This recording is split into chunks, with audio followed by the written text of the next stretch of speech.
Muy buenos días, es un placer estar nuevamente con ustedes en este programa de temas, lemas y dilemas transmitido por Canal Patrio, agradeciendo muchísimo este espacio que se abre para la ciudadanía y bueno, pues finalmente estamos el día de hoy pues rememorando que hace 3 años ya habían acontecido los hechos, pero oficialmente el 10 de octubre de 2009 golpearon, intentaron desaparecer una empresa centenaria y pues ya comentaremos cuáles los hechos que han venido transcurriendo después de 3 años. ¿Cómo te encuentras, Jorge Luis? Bien, Oscar. Muy buenos días. Buenos días, Oscar. Buenos días a amigos que nos hacen el favor de escucharnos. Pues sí, efectivamente, Oscar, a 3 años de este decreto de extinción de Felipe Calderón para extinguir a la empresa Luz y Fuerza del Centro y exterminar al Sindicato Mexicano de Electricistas. Recordemos, Oscar, que fue un golpe brutal que dejó en el desamparo a más de 44,500 familias y que bueno, hasta el día de hoy, apenas precisamente a mediados del mes pasado, se otorgó un amparo al Sindicato Mexicano de Electricistas sobre la solicitud del SAE de dar por terminadas las ¿no? relaciones laborales, tanto colectivas como individuales, ¿no? Cosa que le da un verdadero alivio a las demandas justas del Sindicato Mexicano de Electricistas. A los 16,000. A 16,599 compañeros que están en la resistencia. Pero recordar, Oscar, que la demanda no fue solamente por ellos, sino fue por los 44,500 trabajadores que fueron injustamente, en el caso de los liquidados, y en el otro caso de los que están en resistencia, les fue arrebatado su fuente de empleo, Oscar.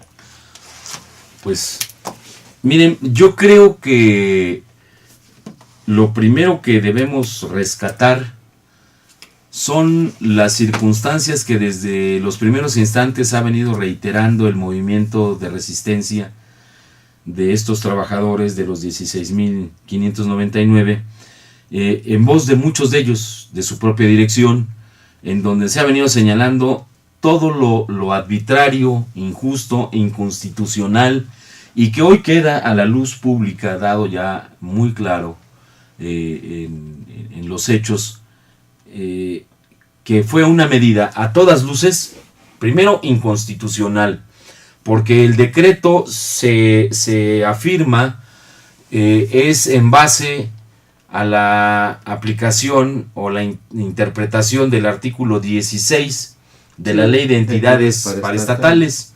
Y claro, en las facultades que tiene el presidente dice, por mis facultades presidenciales para esto, el artículo 16 dice de la Ley de Responsabilidades la Ley de Entidades Paraestatales, que cuando un organismo deja de ser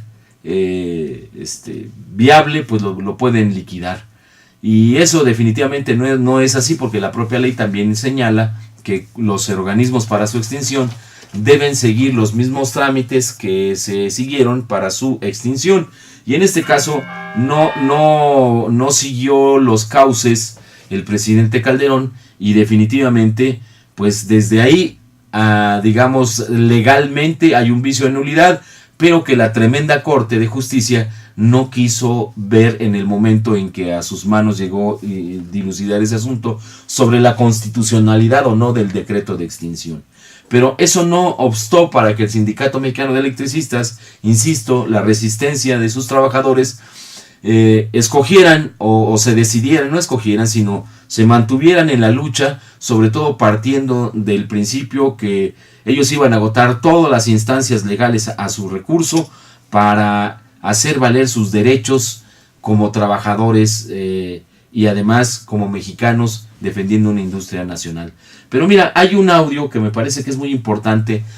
Ya Jorge Luis acaba de decir que en razón del amparo concedido hace, ¿qué? 8 días o 15 días. No, tiene un poquito más, fue a mediados de septiembre, Oscar. Ya tiene, sí, es cierto, tiene ya aproximadamente 2 o 3 semanas, se dice aquí en el audio. Pero que ya oficialmente fue entregado apenas el día de ayer, el pasado lunes. Bien, lo que se da el conocimiento ahora es el engrose a ese expediente. Entonces, no sé si te parezca correcto que tenemos la grabación de este audio, de una entrevista que se le hizo hoy por la mañana al licenciado Néstor de Buen, Carlos de Buen, es hijo de Néstor de Buen, quien da una explicación muy breve y muy concreta sobre lo que significa este engrose, lo que significa este acto laboral. No sé si estés de acuerdo en que lo escuchemos. Sí, Oscar, cómo no. Entonces, Noticias MBS con Carmen Aristegui. En esta semana donde están por cumplirse 3 años, está por cumplirse 3 años de lo que fue la decisión de este gobierno de declarar la extinción de Luz y Fuerza del Centro. Todo lo que ha pasado en 3 años, bueno, pues está a la vista de nosotros, la permanencia de un importante grupo de trabajadores y trabajadoras que se mantiene precisamente en resistencia a esa decisión gubernamental, y que, bueno, pues ha llevado las cosas a las instancias judiciales y hay anuncios que dar sobre el tema. Precisamente en el marco de este 3er aniversario hay anuncios que dar en este tema, y le agradezco a Carlos de Buen, abogado del Sindicato Mexicano de Electricistas, abogado de temas laborales en nuestro país, que nos cuentes, Carlos, qué se anuncia, qué ha sucedido sobre el tema precisamente del SME y de Luz y Fuerza del Centro. Gracias, Carlos, por estar aquí esta mañana y buenos días. Buenos días, Carmen. Al contrario, muchas gracias a ti por la invitación. Cuéntanos, ¿qué pasó?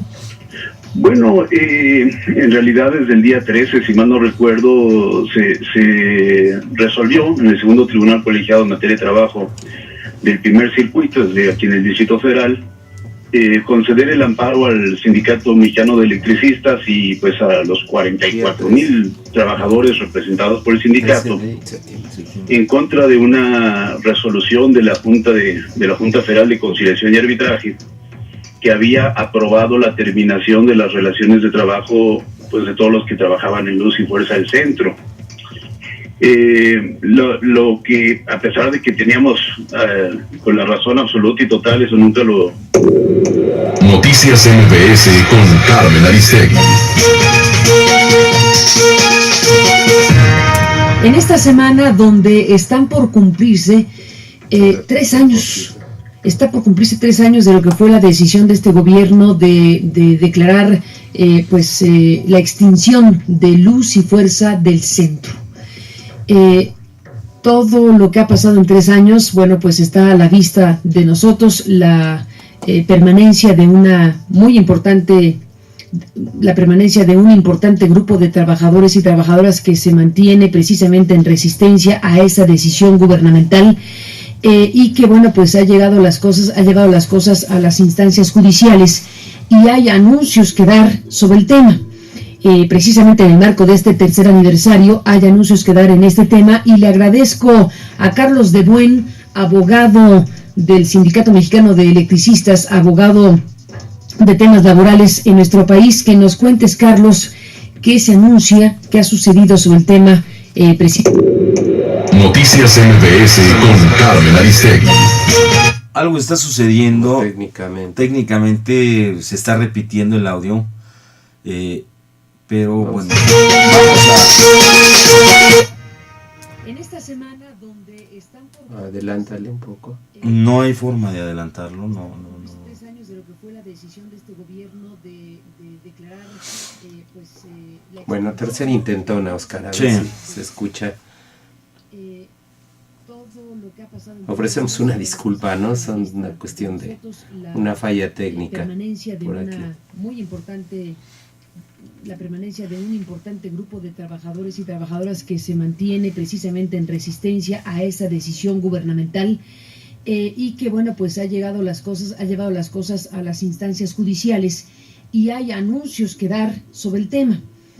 Precisamente en el marco de este 3er aniversario hay anuncios que dar en este tema, y le agradezco a Carlos de Buen, abogado del Sindicato Mexicano de Electricistas, abogado de temas laborales en nuestro país, que nos cuentes, Carlos, qué se anuncia, qué ha sucedido sobre el tema.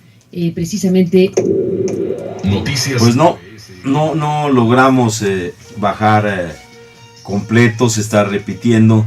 Pero pues algo somos, había que explicar. Pero bueno, finalmente de lo que se trata, lo que explica el abogado, es el amparo en firme ya que se da sobre el asunto, el amparo directo que se da al Sindicato Mexicano de Electricistas y que tiene que ver con el hecho de que el SAE, el Sistema de Administración y Enajenación de Bienes, había solicitado el 13 de octubre de 2009 la terminación de las relaciones laborales individuales y colectivas y dar por terminado todo asunto, incluyendo el contrato colectivo de trabajo suscrito entre Luz y Fuerza del Centro y el Sindicato Mexicano de Electricistas. Como ya habíamos señalado, el acto cometido, el acto en contra de los preceptos constitucionales y de un conjunto de leyes o de normas derivados de las propias artículos constitucionales que cometió Felipe Calderón y su gabinete, pues ya este tribunal, este circuito, tribunal de segundo circuito en la materia, deja en claro que hay dos supuestos que utilizó el gobierno que son una mentira. El primero de ellos es cuando señala que por causas de fuerza mayor, esto es en el artículo correspondiente al 401, me parece, de la Ley Federal del Trabajo, en donde se señala la parte correspondiente en donde se va el SAE a solicitarlo, ¿no?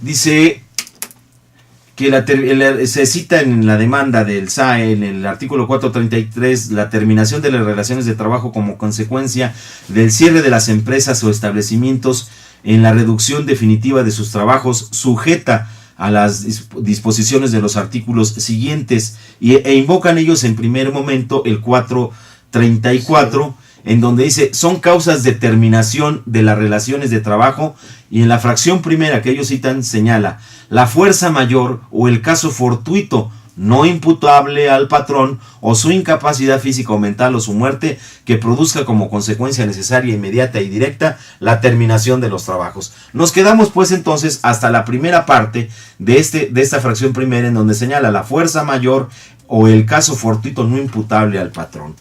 El juez ha dejado muy en claro que el presidente y su gabinete no debieron, más bien dicho, y fue ilegal, haber invocado causas de fuerza mayor. Así es. En este caso, porque como lo dice muy claro el artículo, la fuerza mayor o el caso fortuito no imputable al patrón. Y entre otras las cosas, pues está muy claro que él como patrón sí tiene la responsabilidad en todo lo que ha venido ya dejando en claro el Sindicato Mexicano de Electricistas y otras circunstancias, como es el hecho, por ejemplo, de la compra de energía en bloque. Él es el mismo, digamos, causante de que hubiese un quebranto patrimonial, claro, en Luz y Fuerza del Centro. Él es el responsable de la administración de Luz y Fuerza del Centro. Y por si fuera poco, estos dichos han sido o están siendo, digamos, todavía con mucho mayor fuerza establecidos por la realidad. ¿Y a qué me refiero? Todavía hace unos días este señor Lozano se atrevió a hacer afirmaciones muy graves que van más allá de lo laboral, pero bueno, señalaba que se había extinguido a Luz y Fuerza del Centro porque era una empresa que trabajaba de una manera muy corrupta, ¿no? Es decir, que se tenía enormes problemas con la moral de los trabajadores. Y hoy pues queda claro, salen algunos diarios de circulación nacional, que la Comisión Federal de Electricidad falla para combatir el robo de energía. ¿A qué me refiero con esto? Una de las acusaciones de Felipe Calderón y de Lozano y de todo su gabinete, precisamente, una acusación sin fundar, sin fundamento alguno legal, sin comprobación legal. Fue incluso en un comercial en donde salía que llegaba un trabajador a pedir los 2,000 pesos. 2,000 pesos. 2,000 pesos que eran lo que ellos consideraban que eran lo que se cobraba como tarifa por ir a instalar diablitos. En fin, una serie de tropelías que, insisto, no han sido comprobadas. ¿Por qué? Porque hoy en el diario de circulación nacional, el periódico Reforma, con información de la propia Comisión Federal de Electricidad, señala lo siguiente: a 3 años de la desaparición de Luz y Fuerza del centro, la Comisión Federal de Electricidad no tiene mayor avance en el combate al robo de electricidad en la zona central del país. En otros indicadores sí ha mejorado, por ejemplo en el tiempo de interrupción al usuario y en las ventas por trabajador. Bien, miren compañeros, o quienes nos escuchen, así de claro, el conjunto de afirmaciones que hizo el gobierno caen por su propio peso, y esto que trata de decir Comisión Federal de Electricidad, que es su incapacidad para realizarlo, para hacer las correcciones que prometió y que dijo que se iban a hacer y que eran producto de ilícitos, pues no hubo tales ni correcciones, porque además quedó claro que no son o no fueron ilícitos cometidos por los trabajadores en su mayoría o en su conjunto, y no son causas imputables como lo hizo Felipe Calderón a los trabajadores, y máxime que todavía aquí no aborda el problema, pero sí a lo largo de estos 3 años ha quedado muy en claro que otro de los factores fundamentales, aparte de las pérdidas de energía eléctrica, tanto técnicas como no técnicas, es el hecho de que la Comisión Federal de Electricidad y la Secretaría de Hacienda son quienes fijaban las tarifas tanto de compraventa de energía eléctrica en bloque que le vendía la Comisión Federal de Electricidad a Luz y Fuerza del Centro, como las tarifas eléctricas que imponía a la empresa Luz y Fuerza del Centro para ser cobradas a los usuarios. Hasta aquí dejo mi comentario. ¿Tú qué opinas? Sí, quería agregar, Oscar, mira, en la idea de orientar a nuestro amable auditorio, en función de que, producto del decreto de extinción, el Sindicato Mexicano de Electricistas, producto del decreto de extinción se vino una campaña bastante criminal, válgase la expresión, Oscar, al Sindicato Mexicano de Electricistas y a sus trabajadores. Ya ejemplificabas el hecho de que llegaba un trabajador, por medio de la televisión tocaba y que iba por sus 2,000 pesos, ¿no?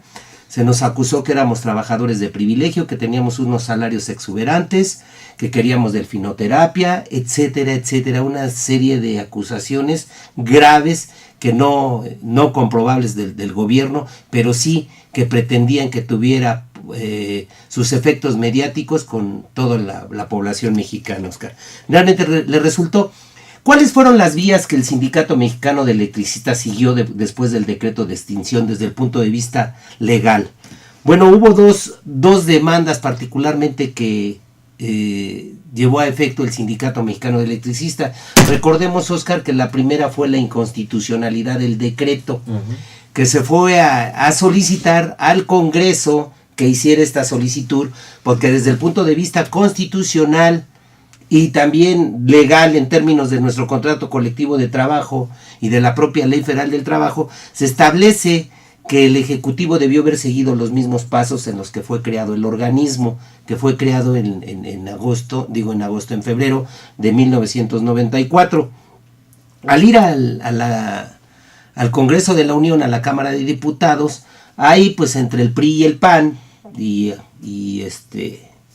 definieron pues que no había inconstitucional, que ellos no iban a meter la demanda y que en todo caso obligaron al sindicato que lo hiciera por su mutuo propio, ¿no? Bien, se lleva a efecto esta solicitud de inconstitucionalidad. Hasta el siguiente año, ya estamos hablando del 2010, la Corte es donde falla. Pero sobre la demanda que da, lo que bien señalabas tú en tu intervención del SAE, que es la que pide que ya se dé por terminadas las relaciones individuales y colectivas del ESME, resulta ser que el sindicato mete otra demanda, que eso es lo que hay que explicarle bien a nuestro auditorio. Y el ESME ahí solicita precisamente el amparo, ¿no? Que solicita ampararse sobre esta decisión que el SAE le solicita a la Junta Federal de Conciliación y Arbitraje. La Junta Federal de Conciliación y Arbitraje determina precisamente en agosto del 2010, si no mal recuerdo la fecha, Oscar, Ahí la Junta declara efectivamente que están terminadas las relaciones individuales y colectivas de trabajo de todos los agremiados del Sindicato Mexicano de Electricistas. Así lo determinó la Junta. El sindicato sigue en su demanda, porque la otra demanda fue la de solicitar en términos de contrato colectivo de trabajo, de ley federal del trabajo, de ley del seguro social, la solicitud del patrón sustituto, tal como lo establecía la cláusula 115 del contrato colectivo de trabajo, la 253 o 56 de la ley del seguro social, y así pues, y esta demanda pues iba paralela al amparo que se nos otorgó. Es decir, el amparo que se otorga es precisamente en esa solicitud que hace el SAE de pedir la terminación de las relaciones laborales colectivas e individuales, ya se amparó al sindicato y ya se les dijo que ese recurso de caso fortuito o fuerza mayor no la puede utilizar el propio gobierno, tomando en consideración quizá que ellos pudieran ser los responsables, y en todo caso como ellos están haciendo las veces del patrón en términos de carácter legal.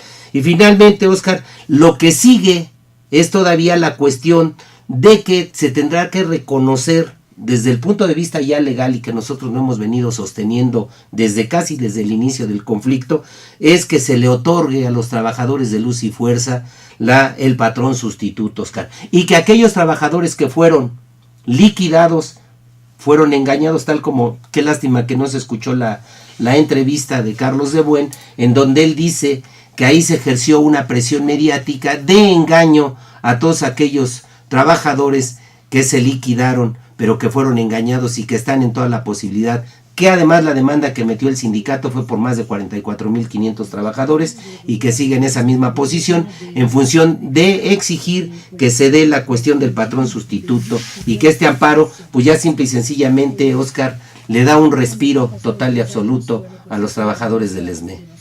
Sí, como ha establecido Jorge Luis, hay un aspecto muy importante que es de resaltarse. Es decir, el engaño con el que a los trabajadores, se les presionó, y una parte de aquellos que laboraban en Luz y Fuerza del Centro y miembros del sindicato decidieron liquidarse, más allá de las consideraciones de otro orden que el sindicato tenga, legalmente fueron engañados. Legalmente siguen teniendo el derecho a reclamar tanto la reincorporación a su fuente de trabajo, y no sé hasta qué punto los salarios caídos. Pero a mí me parece que la circunstancia más importante de todo esto es recuperar su fuente de empleo, y en aquellos casos los que sean acreedores a su jubilación. Eso ha quedado en definitiva demostrado a lo largo de estos meses, y sobre todo porque la serie de engaños en las que se da esto están contenidos brevemente en varias partes de lo que es este engrose al amparo, en donde dice, por ejemplo, incidente de excusa del presidente de la Junta Federal de Conciliación y Arbitraje, con fundamento en lo dispuesto en los artículos 707, 8, 9, 10, 11, 762 y 763 de la Ley Federal de Trabajo, en lo sucesivo LFT, se plantea este incidente para dar la oportunidad a que se excuse el presidente de la Junta Federal de Conciliación y Arbitraje, en lo sucesivo JFCA, y si bien el artículo 708 de la Ley Federal del Trabajo prohíbe la recusación, al mismo tiempo obliga a excusarse a los representantes del gobierno, de los trabajadores y de los patrones cuando se da de alguno de los supuestos que se refiere el artículo 707, lo que en este caso ocurre con el presidente de la Junta Federal de Conciliación y Arbitraje, quien está impedido para conocer del asunto y por ello deberá excusarse.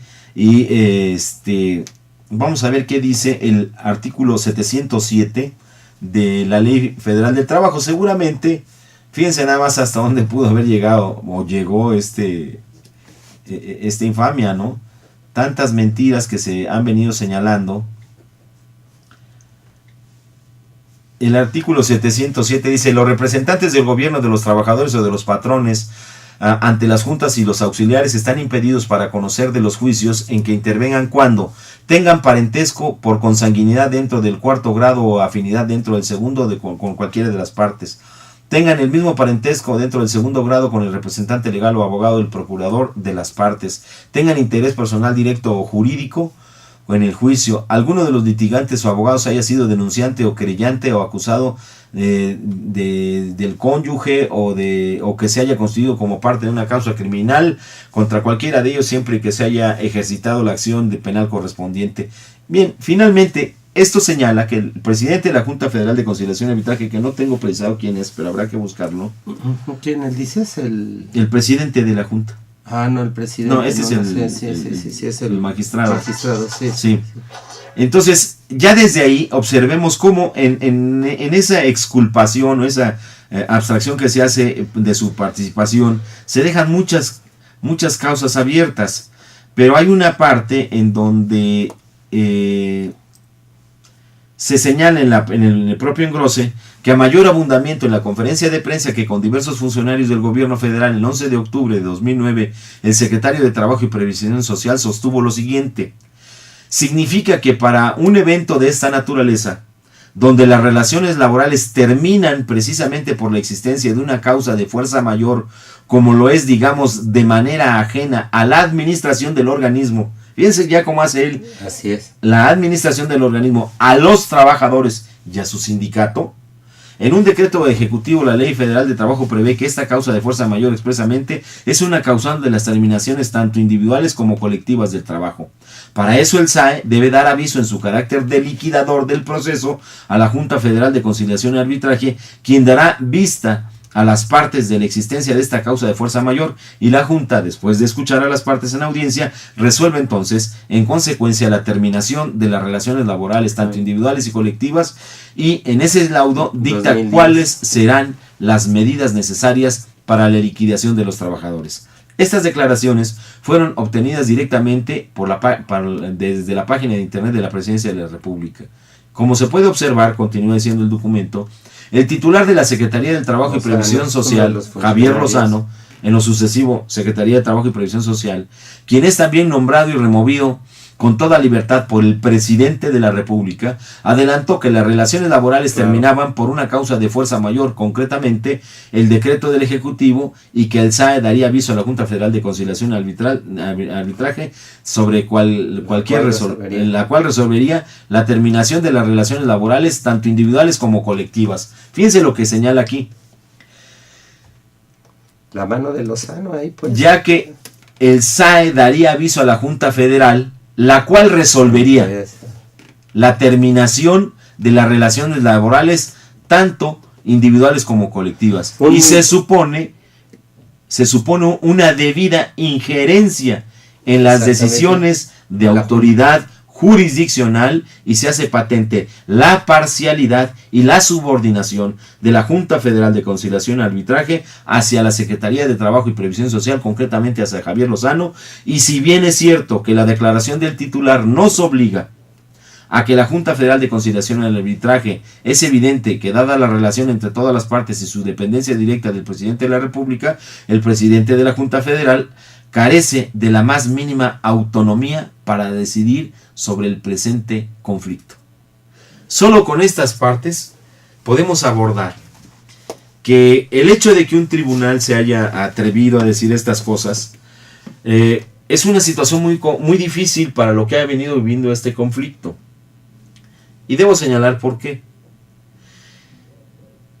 Los corifeos o estas gentes, los parlantes de las cámaras televisivas, Televisión Azteca, Milenio y todo, cuando hay un juez de esta naturaleza que dicta y dice tales cosas y el sindicato lo reconoce, yo lo reconozco sin ponderarlo, porque esto mismo que hizo este juez lo pudo haber hecho hace un año, hace dos.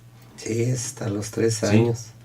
Y no lo hizo sino hasta ahora, y claro, lo voy a dejar hasta ahí. Finalmente lo hizo. Pero ¿qué es lo que deja en claro? Que desde que se da el golpe a luz y fuerza del centro, se tenía preparado todo un escenario para que los trabajadores se fueran de inmediato a la confrontación violenta. Segundo, fueran reprimidos, su dirección borrada del mapa, cancelar las relaciones de trabajo, finalmente descabezar un movimiento, o que no surgiera un movimiento, y en todo caso ellos preveían que fuera un movimiento excesivamente violento, para seguir con una campaña mediática de linchamiento. Entonces, si tenemos en cuenta todos estos factores, es muy difícil sacar una sola conclusión en un momento inmediato. Creo que el conflicto ha sido tan fuerte que tiene diversos niveles de análisis. No sé qué opinas tú. Pues en la mañana escuchaba con atención, Oscar, la entrevista que le hace Aristegui a Sí, hombre, qué pena Carlos que de Buen. no podemos reproducirla, ¿no? Y Vamos señala a intentar. sobre lo que leías tú hace rato en el documento, sobre los funcionarios que intervinieron en el decreto de extinción, que además cabe señalar, Oscar, en este momento, y así lo dice el propio Carlos de Buen en la entrevista con Aristegui, que ya ninguno de ellos está. Es decir, ya no está Cristina Kessel, o Georgina, perdón, ya no está Javier Lozano, ya no está Gómez Mont, ni el secretario de Hacienda. Señala ahí mismo que igual va avanzando esta demanda de lo del patrón sustituto, y que cómo es posible que apenas a 3 años de lo que tú bien acabas de señalar, se esté dando la apertura de visualizar que se otorgue el patrón sustituto, pero para desahogar en este caso las, ¿cómo decirle? ¿Qué te parece si hacemos el último intento para ver si podemos tenerlo? Porque es de suma importancia escucharlo. MBS con Carmen Aristegui. Sí, lo que trato de decir es que dice en la entrevista que entre más se tarden en dar la cuestión del patrón sustituto, más caro le saldrá al gobierno. Es decir, señalaba de Buen que la nómina de Luz y Fuerza mensual era aproximadamente de 6,000 millones de pesos. Que esto cuánto puede representar toda vez de que se está otorgando el amparo, ya con la cuestión de los salarios caídos y todo lo que representa en gasto para el gobierno federal, cuánto dinero va a ser. Incluso yo no me quedaría en esa parte tan solo, ¿eh? No, a ver. Yo me iría desde el inicio del conflicto. Los costos económicos son enormes. Son las costas, por supuesto. Son enormes, son salarios, es daño y perjuicio a terceros, es daño a las instalaciones patrimoniales de Luz y Fuerza del Centro. Es enorme el daño. Claro. Es enorme el daño. Creo que ya recuperamos el audio completo. Es muy interesante y muy importante que lo escuchen, Carlos, amigos que nos ven. ¿Qué se anuncia? ¿Qué ha sucedido sobre el tema precisamente del SME y de Luz y Fuerza del Centro? Gracias, Carlos, por estar aquí esta mañana y buenos días. Buenos días, Carmen. Al contrario, muchas gracias a ti por la invitación. Cuéntanos, ¿qué pasó?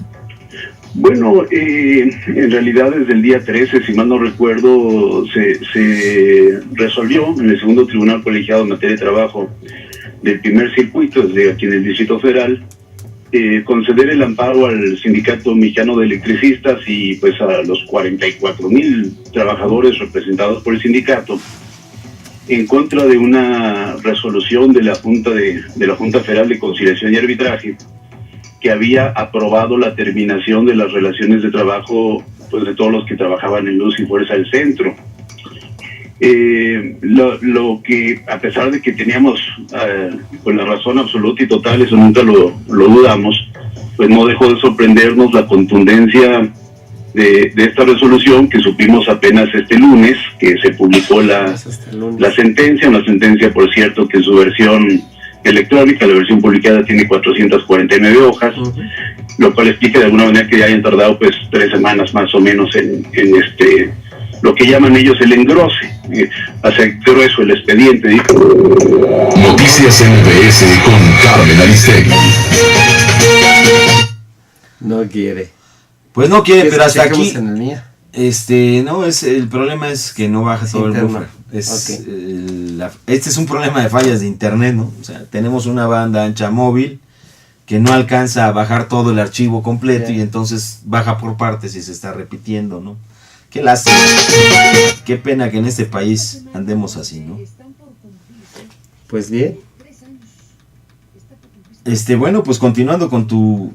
Sí, y te decía que eso señalaba de Buen en función de que le iba a salir, pues caro, ¿no? Más caro al gobierno, tomando en consideración que una de las posiciones que guardó la Junta fue precisamente llevar a las demandas, sentarlos al juicio, aproximadamente de 10 a 20 trabajadores por día, que si sumamos los más de 44,000 trabajadores, decía de Buen que esto podía tardar entre 10 y 20 años, ¿no? Entonces, o que se tomaba una solución pronta o pues que había que esperar a ver cuál era la resolución final. Pues sí, sobre todo en este caso hay varias cosas que quedan de antemano en claro. Los costos que señala Carlos de Buen los limita a esta parte del conflicto, pero yo diría no, son mucho más amplios si en términos de reclamar daños existiera la posibilidad, porque incluso la nota que acabo de leer enseguida es claro, ¿no? O sea, se le hicieron imputaciones enormes a los trabajadores y a Luz y Fuerza sobre el sentido de que ellos auspiciaban el fraude, y esto no es así. Por otro lado, las interrupciones al servicio son mucho más prolongadas y más frecuentes. Esto es algo que nosotros no estamos inventando, y simple y sencillamente hay daños patrimoniales en una zona como es la zona central del país y particularmente dentro del centro histórico, en donde se ha venido desmantelando la red eléctrica subterránea, una red automática que tuvo y que tiene una importancia relevante para la prestación del servicio público de energía eléctrica. Garantiza la continuidad del servicio. Es la fuente principal para llenar los requisitos de cualquier usuario, es decir, que tenga energía eléctrica el mayor tiempo posible durante cualquier época del año, así llueva, así truene, así haya viento, así haya cualquier condición climatológica. Eso lo garantiza una red subterránea automática, y esto ya no existe de manera eficiente porque ha sido desmantelado por las gentes que han contratado el outsourcing de Felipe Calderón y Javier Lozano, ¿no? Que además no es responsabilidad en todo caso, ni era responsabilidad de los trabajadores del ESME, o incluso ahora de los propios contratistas, de estas fallas que se vienen sucediendo. Son por decisiones que, una vez más, quien está administrando tanto la Comisión Federal de Electricidad como fue en su caso Luz y Fuerza, todos son funcionarios o todos dependen del dedo del presidente, y no es posible que se haya tratado de responsabilizar del mal servicio primero a los del Mexicano de Electricistas, que ha quedado comprobado a través de estos 3 años que el servicio que venía proporcionando Luz y Fuerza del Centro, pues es, digo sin menosprecio de los trabajadores de la Comisión Federal de Electricidad, era superior al que ellos venían desarrollando, Oscar, técnicamente hablando, ¿no? Eso, el expediente dice, bueno, finalmente plasmar esa discusión que tuvieron los magistrados del tribunal colegiado en este documento, pues a partir del proyecto del magistrado ponente. Y es contundente porque dice con absoluta claridad y definitividad, primero, que la famosa fuerza mayor no existió, es decir, el presidente no puede invocar fuerza mayor a partir de un decreto que él mismo emite. Es decir, yo no puedo decir esto se sobrepuso o esto es externo, que son causas, digamos, o signos más bien evidentes de la fuerza mayor, pues cuando él mismo es el autor y el que invoca su decreto como causa de terminación de la relación de trabajo. Y algo todavía más claro, pues, es decir que Comisión Federal de Electricidad sigue prestando el servicio de energía eléctrica con los bienes de Luz y Fuerza, y por lo tanto es patrón sustituto. ¿Esto qué significa? Pues que los trabajadores habrá que definir si los 16.500 que no se han liquidado o los 44.000, incluyendo los 26.000, poco más o menos, que se liquidaron, pues tienen derecho hoy a regresar a trabajar. Algunos pues a su jubilación ya, ¿no? Porque en estos 3 años se habrían cumplido los supuestos. Para efectos prácticos, Carlos de Buen, entonces estamos frente a una resolución que ya no tiene otra instancia para efectos de lo judicial, y si así es, para efectos prácticos, ¿qué debería suceder? Bueno, esto de la otra instancia hay que aclararlo porque formalmente en la ley aparece una posibilidad de recurrir una sentencia dictada en amparo directo, como es este caso, ante la Suprema Corte de Justicia de la Nación, solamente bajo 2 condiciones: que se haya declarado la inconstitucionalidad de algún artículo de la ley, en este caso la ley del trabajo. Esto no ocurrió, esto está sumamente claro, Y el otro es que se haya hecho alguna interpretación de la constitucionalidad también alguna interpretación de una disposición de la Constitución. Tampoco ocurrió. Sí se invocan los artículos típicos de los amparos 14, 16, 17, pero no se hace un análisis de su texto. Son los artículos clásicos, las garantías de audiencia, de legalidad, de exhaustividad, ¿no? Pero además hay un tema que vale la pena dejar muy claro. Este amparo se intentó llevar a la Suprema Corte. Se planteó la atracción del amparo por parte de la Suprema Corte y la misma Corte dijo que era un asunto de estricta legalidad, es decir, que no había un problema de constitucionalidad ahí adentro, de manera que ya se pronunció la Corte en ese sentido. Entonces, si el SAE, Sistema de Administración y Enajenación de Bienes, el gobierno finalmente promueve ese recurso de revisión, pues lo tiene perdido de antemano y será una gran irresponsabilidad, porque cada día que pasa le va a costar más al gobierno en salarios vencidos. Y si no lo recurre el gobierno este fallo judicial, entonces ¿qué debería ocurrir? ¿Y a partir de cuándo?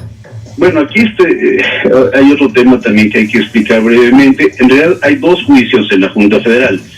Uno que promovió el SME en representación de todos sus afiliados, pidiendo la reinstalación, los salarios vencidos y algunas prestaciones más, la nulidad de los convenios, por ejemplo, de quienes ya se liquidaron, ¿no? Porque se liquidaron bajo engaño. ¿Por qué? Pues porque salió el entonces secretario de Trabajo, el entonces secretario de Hacienda, el entonces secretario de Gobernación, el entonces secretario de Energía, y perdón que repita, pero es que ya ninguno de ellos está ahí, y el presidente de la República está todavía por ahí, y dijeron tajantemente en informaciones públicas que eso ya no tenía ningún remedio, que los trabajadores pues, habían terminado sus relaciones de trabajo, de manera que se puede invocar el engaño, y el engaño por parte del propio gobierno, que es gravísimo, como causa que los llevó a firmar convenios de terminación de las relaciones de trabajo y aceptar una liquidación sin que en estricto derecho se hubiera dado esa terminación. Bueno, pero en fin, entonces decíamos, el SME promueve este juicio y paralelamente el SAE, inclusive unos días antes, promueve otro juicio ante la misma Junta pidiendo la aprobación de la terminación de las relaciones de trabajo. Ese juicio, el que promovió el SAE, es el que se resolvió y es en el que nos han amparado. El juicio que promovió el SME está todavía en una etapa inicial, después de 3 años. Esto es una pena, pero así son las juntas. Luego quieren cortar los salarios caídos a 1 año, pero bueno, está en una etapa inicial. Han ofrecido, no recuerdo si 24,000 confesionales, lo cual implica a razón de 20 diarias, que es el ritmo que la propia Junta había empezado a marcar, pues que pasarán 10, 12 años, suponiendo que se desahogaran las 20 y tantas mil confesionales, que se localizara a todos los trabajadores y demás, ¿no? Es decir, si ese juicio, como están las cosas, no se resuelve de otra manera, pues todavía pueden pasar 10, 12, 15, 20, 30 años antes de que concluya el juicio. Pero es un juicio que ya está decidido en el fondo. O sea, ya no hay vuelta de hoja. Los trabajadores tienen derecho a regresar a trabajar o a su jubilación y al pago de salarios caídos. Por lo tanto, siendo pruebas ofrecidas por el propio gobierno federal, bueno, pues son responsables de cada día que pasa los salarios caídos, que son millones de pesos, cientos de millones. Creo que la nómina de Luz y Fuerza eran 6,000 millones de pesos mensuales. Entonces, hay que hacer cuentas, es una fortuna para la nación, y pues los funcionarios responsables de que esos juicios no se resuelvan a tiempo, pues van a tener que rendir cuentas ante el país por esta pérdida gigantesca de dinero, ¿no? Pues todo un tema, Carlos, del que seguiremos hablando, si me lo permites. Por lo pronto, gracias por contarnos esta mañana y buenos días. Al contrario, gracias a ti, Carmen. Muy buenos días. A Carlos de Buen con esta. Bien, pues como pudimos escuchar en el audio, en la grabación, palabras más menos, el especialista ya lo dejó en claro, ha sido una mentira, por decirlo menos. Todo es un montaje terrible, gravemente terrible, creado por Felipe Calderón Hinojosa y por su gabinete, y sobre todo auspiciado y concebido desde antes entre las élites del poder, entre la oligarquía nacional que tiene precisamente a sus empleados ahora en los cargos públicos, como es la presidencia de la República, y como, pues, por lógica, si ellos son los jefes del presidente y el presidente a su vez es jefe del gabinete, pues ahí están parte de los problemas que se ha venido enfrentando en el país. Y sobre todo en este caso, reiterando, tratando de recapitular, el decreto y sus contenidos o sus afirmaciones son parte de un montaje terrible. Antes de llegar a este punto donde lo dejó el licenciado de Buen, queda claro que también por lo que ha transcurrido en estos 3 últimos años, que ni la empresa ni el sindicato tuvieron responsabilidad alguna en la generación de enormes transferencias económicas de la Secretaría de Hacienda a Luz y Fuerza del Centro, porque éstas se derivaban de un esquema perverso en donde por un lado se le vendía energía eléctrica cara a Luz y Fuerza del Centro y se le obligaba a venderla barata, es decir, sin un margen suficiente de recuperación de sus operaciones. 2. Que a lo largo de la implementación de las políticas económicas neoliberales desde 1982 y particularmente desde el año 1984, Luz y Fuerza del Centro fue sometida a un estrangulamiento de carácter económico que no le permitió ni renovar su estructura eléctrica para ir modernizándose y ir acompasado en el desarrollo de la industria eléctrica. Asimismo, que se condenó a los trabajadores, y esto se señala en documentos internos, a percibir menos salario, es decir, hubo una caída en los ingresos salariales de los trabajadores, lo cual resolvió el gobierno aumentarla, y ahí sí con la participación del sindicato en cuanto al número de trabajadores. Por eso observamos que de la década de los 80, particularmente de 1986 hasta el tiempo final de Luz y Fuerza del Centro, se incrementó la plantilla de trabajadores de Luz y Fuerza del Centro.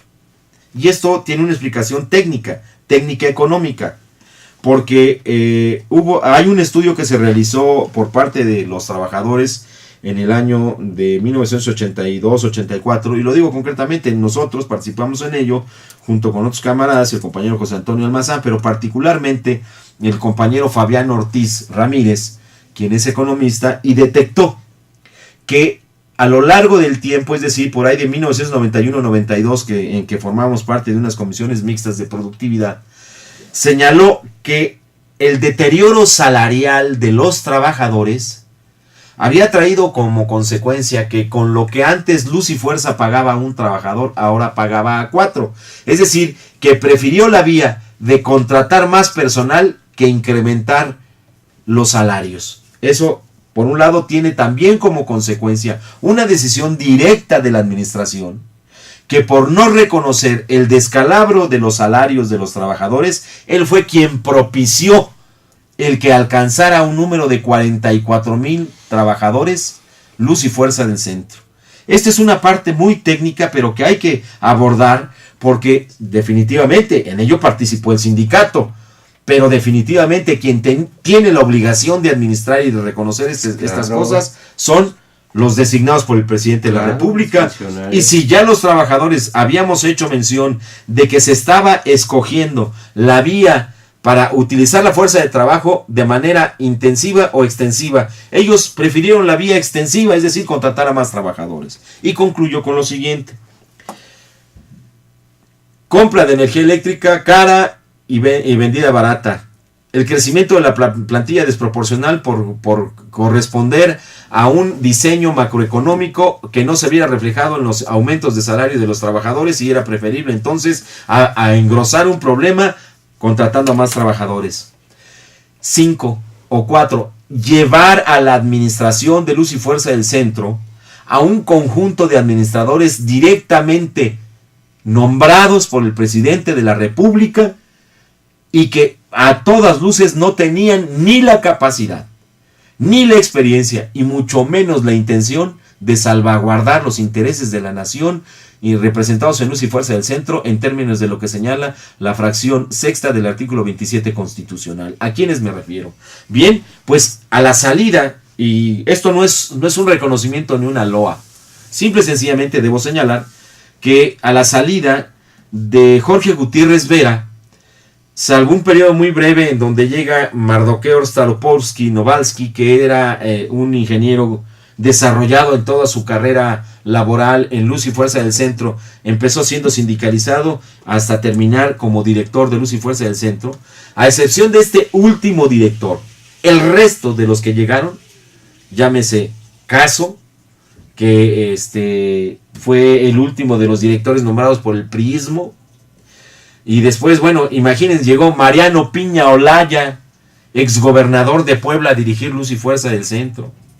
Pusieron los panistas a Luis de Pablo, un abogado que no tenía la menor experiencia en el ramo de la energía eléctrica, y puedo señalar que lamentablemente con la llegada de Luis de Pablo llegó lo más nefasto de la administración de Luz y Fuerza del Centro. Pero pues bien, Oscar, pues casi estamos llegando ya al final del programa. Se pasa muy rápido el tiempo, y luego que batallamos tanto con la entrevista a Carlos de Buen. Simple y sencillamente yo concluyo diciendo lo siguiente. El día de ayer se reunieron los trabajadores del ESME en su recinto sindical, y de ahí marcharon a la Secretaría de Hacienda, a la Secretaría de Gobernación, a la mesa que tienen establecida ahí. Más adelante salió a dar una información al meeting el secretario general y la dirección del sindicato, Martín Esparza, en donde ya ellos, haciendo caso a lo que ya escuchamos que mencionó Carlos de Buen, que la resolución del tribunal es inapelable, Oscar. sí, Es claro. Asimismo, que al darse la cuestión del patrón sustituto, eso le informaban a los compañeros en Resistencia, que además el día de ayer se sentía esa alegría, ese alivio que después de 3 años han sentido los trabajadores en la posibilidad de recuperar su fuente de trabajo, Oscar. Asimismo se señaló que tendrían que ser pagados los salarios caídos y conservados sus derechos de antigüedad, y el día próximo jueves van a tener que ir a las juntas de conciliación y arbitraje. Está solicitando la presencia de los agremiados. El día jueves tienen asamblea general ahí en el sindicato, en donde será informado ya de manera formal y estatutaria de esta resolución, y en donde se está invitando a los abogados, además de que la asamblea a la que se está convocando es una asamblea presupuestal, pues se va a aprovechar, supongo yo, que en asuntos generales para tratar este tema que es de vital importancia en la subsistencia de Luz y Fuerza del Centro, Oscar. Yo terminaría con eso, que al finalmente le está llegando la justicia a todos estos trabajadores que dignamente han estado resistiendo los embates de este canalla gobierno, Oscar. exactamente. Y bien, yo también me despido haciendo esta reflexión. El caso Luz y Fuerza del Centro para el país representa lamentablemente la forma más cínica y descarnada de observar cómo en este país se tuercen las leyes, y las tuercen todos los que tienen la posibilidad o la necesidad, o en su caso la obligación de respetarlas. Cómo el Ejecutivo Federal fraguó y llevó adelante tan miserable plan de manera tan cínica, apoyado y sobre todo guiado por los intereses de las 2 televisoras que hay en este país, y todos los oligarcas que no se han cansado, y esto es absurdo decirlo, pero ni se cansarán de saquear al país. Ese es el primer elemento que tenemos que reflexionar. El segundo, cómo la Suprema Corte de Justicia o el Poder Judicial de la Federación o de la Nación, el Poder Judicial, va de tropiezo en tropiezo y de contradicción en contradicción. Porque no queremos lanzar bajo ninguna circunstancia campana al vuelo alguna. Debemos saber que si hoy este juez está diciendo esto, estoy seguro que ya estarán un conjunto de magistrados elucubrando alguna trastada para dar la vuelta. Lo que hace la diferencia es que es la persistencia de los trabajadores en resistencia, su firmeza, su rudeza, que ha permitido que esta información, que esta luz, que esta bocanada de aire, que esta necesidad de seguir creyendo que están vivos porque para eso están peleando, es lo único que hace posible que esto suceda. Porque también hay otra cosa que hay que decir, y lo hemos empezado a señalar desde hace unos días para acá.